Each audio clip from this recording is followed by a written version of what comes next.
আসসালামু আলাইকুম স্যার। ওয়ালাইকুম আসসালাম। আসতে পারি? হ্যাঁ আসো আসো। কি ব্যাপার তোমরা সবাই একসাথে যে কি জন্য এসেছো বলো তো মিম? আর কি ভুলে গেছেন আজ যে আমাদের বৃক্ষরোপণ করার কথা ছিল? ও তাই তো। জি স্যার, আজ তো ওরা গাছও সংগ্রহ করে রেখেছে।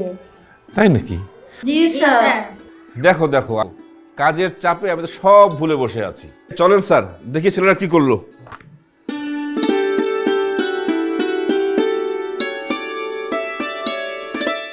ভালো কথা, তোমরা এবার কি গাছ রোপণ করতে যাচ্ছ? স্যার এখন তো বর্ষাকাল, গাছ লাগানোর উপযুক্ত সময়, তাই আমরা পাশের নার্সারি থেকে ইউক্যালিপটাস এবং আকাশমণি গাছ নিয়ে এসেছি। না না না, তোমরা না জেনে শুনে বড় ভুল সিদ্ধান্ত নিয়েছো। কেন স্যার? এই গাছ তো দ্রুত বড় হয়, দেখতেও সুন্দর এবং কাঠও ভালো হয়। তোমরা হয়তো জানো না এই গাছ দুটো আমাদের পরিবেশ, জীববৈচিত্র্য এবং মাটির উর্বরতার জন্য মারাত্মক ক্ষতিকর। হ্যাঁ, এই জন্যই আমি উপজেলা কৃষি অফিসারকে দাওয়াত দিয়ে রেখেছি তোমাদেরকে কিছু বলার জন্য। স্যার এই তো এসে গেছেন। আসসালামু আলাইকুম। আসেন আসেন, আপনার কথাই হচ্ছিল। ওয়ালাইকুম আসসালাম। আমার একটু দেরি হয়ে গেল আসতে। তো আপনারা কি নিয়ে কথা বলছিলেন? এবছর আমরা কিছু বৃক্ষরোপণ করার জন্য সিদ্ধান্ত নিয়েছিলাম। আমার ছাত্রছাত্রীরা ইউক্যালিপটাস আর আকাশমণি গাছ নিয়ে আসছে। ওরা কিন্তু স্যার জানে না যে এটা নিষিদ্ধ করা হয়েছে সরকারের তরফ থেকে। আপনি স্যার ওদেরকে কিছু বলবেন, বুঝায় বলবেন। আচ্ছা আচ্ছা, আমি ওদেরকে বুঝিয়ে বলছি। এ বিষয়ে পরিবেশ, বন ও জলবায়ু পরিবর্তন মন্ত্রণালয় থেকে একটি প্রজ্ঞাপন জারি হয়েছে, যেখানে বলা হয়েছে ইউক্যালিপটাস এবং আকাশমণির চারা রোপণ, উত্তোলন এবং ক্রয় বিক্রয় সম্পূর্ণ নিষিদ্ধ। তোমরা কি জানো এই আকাশমণি এবং ইউক্যালিপটাস গাছের ক্ষতিকর দিকগুলো কি? এই গাছ দুইটা মূলত আমাদের যে জলবায়ু এবং পরিবেশ আছে এই পরিবেশের সাথে খাপ খায় না।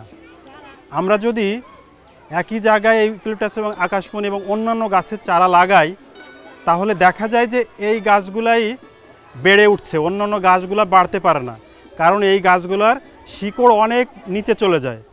এরা আমাদের নিচের যে পানি আছে তারা বেশি সংগ্রহ করে নিচ্ছে, এবং যে মাটিতে যত পুষ্টি আছে পুষ্টি উপাদানগুলো এরাই মূলত নিয়ে নিচ্ছে, যার ফলে আমরা যদি এই গাছের সাথে অন্যান্য প্রজাতির গাছ লাগাই সেই গাছগুলো এর সাথে বাড়তে পারে না।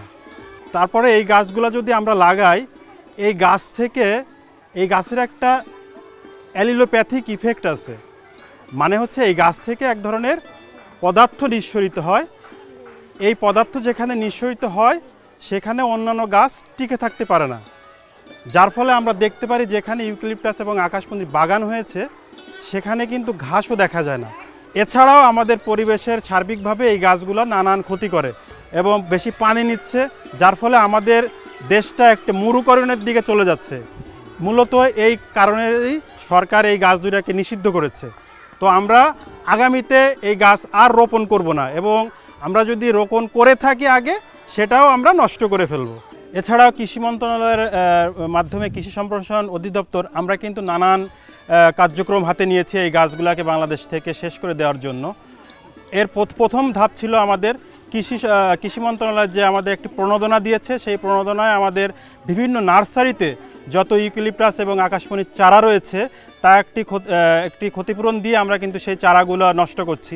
এছাড়াও কৃষি সম্প্রসারণ অধিদপ্তরের বিভিন্ন সময়ে যে মাঠ দিবসগুলো হয়ে থাকে, কৃষক প্রশিক্ষণগুলো হয়ে থাকে, এবং আমাদের প্রতিনিয়ত যে কৃষক গ্রুপের সাথে আমাদের মিটিং হয়ে থাকে, উঠান বৈঠক হয়ে থাকে এবং নানা কার্যক্রম হয়ে থাকে। এই কার্যক্রমের মাঝে কিন্তু আমরা এই গাছের ক্ষতি সম্বন্ধে তুলে ধরছি, কিভাবে আমাদের পরিবেশকে, কিভাবে আমাদের অর্থনীতিকে, আমাদের কৃষির জন্য এই গাছগুলো হুমকির স্বরূপ হয়ে দাঁড়িয়েছে।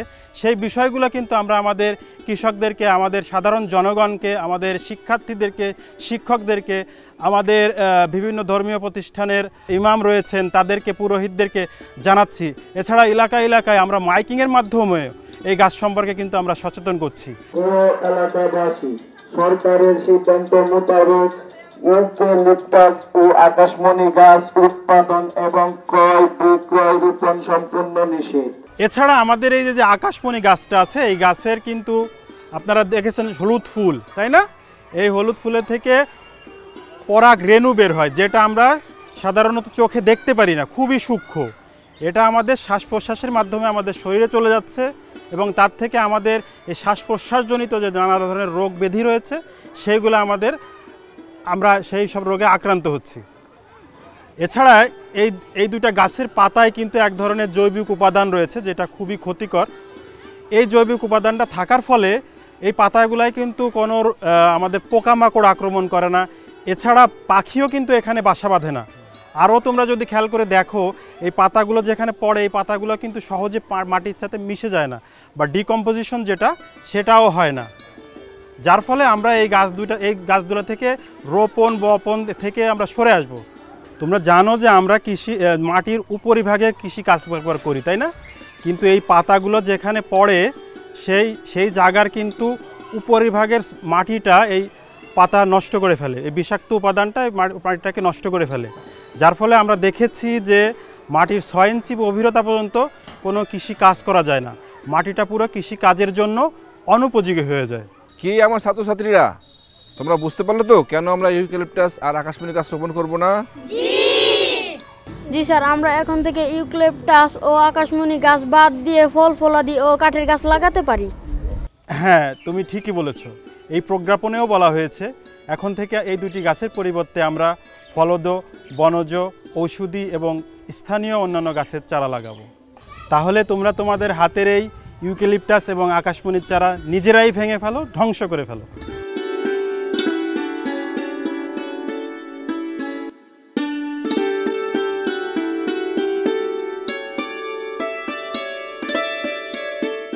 আমার প্রিয় ছাত্রছাত্রীরা, তাহলে তোমরা এখন ইউক্যালিপটাস আকাশমণি গাছ ধ্বংস করলা, নার্সারি থেকে ফলদ ও বনজ গাছের চারা নিয়ে আসবা, আমরা সবাই মিলে সেই চারাকে এখন রোপণ করব।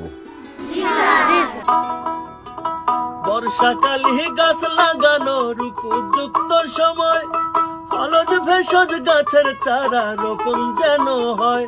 আরে বৃক্ষরোপণ বৃক্ষ মেলার করেন অভিযান, বৃক্ষরোপণ বৃক্ষ মেলার করেন অভিযান। এবার গাছ লাগান ও ভাই পরিবেশ বাঁচান, এবার গাছ লাগান ও ভাই পরিবেশ বাঁচান।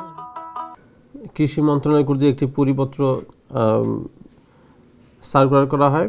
এখানে বলা হয় যে প্রতিবেশ ও জীববৈচিত্র্য রক্ষার স্বার্থে আমাদের যে বিদেশি আগ্রাসী ইউক্যালিপটাস এবং আকাশমণি গাছের চারা উত্তোলন ও বিক্রয় বন্ধ করা হয়েছে। তো এই নির্দেশনার আলোকে আমরা উপজেলা পর্যায়ে সাটুরা উপজেলায় মোট 9টি নার্সারি রয়েছে। এর মধ্যে এখানে দেখা গেছে যে প্রায় কম বেশি 1 লক্ষ চারা ছিল। তো এর মধ্যে আমরা 25,000 চারা ইতিমধ্যে নষ্ট করেছি, আর বাকি যে চারাগুলি রয়েছে এগুলি বরাদ্দ প্রাপ্তির সাপেক্ষে আমরা কৃষি সম্প্রসারণ অধিদপ্তরের সাথে যৌথভাবে এগুলি আমরা নষ্ট করব। আর পাশাপাশি এই নির্দেশনা আপনাদেরকে বলতে চাই যে সরকারের পক্ষ থেকে যে পরিপত্রটি আমাদেরকে দেওয়া হয়েছে এখানে কিন্তু এই ইউক্যালিপটাস এবং আকাশমণি গাছের চারা উত্তোলন ও বিক্রয় বন্ধ করার পাশাপাশি একই সাথে ফলজ, বনজ এবং ঔষধি গাছের চারা রোপণ করার ক্ষেত্রে কিন্তু উৎসাহিত করা হয়েছে।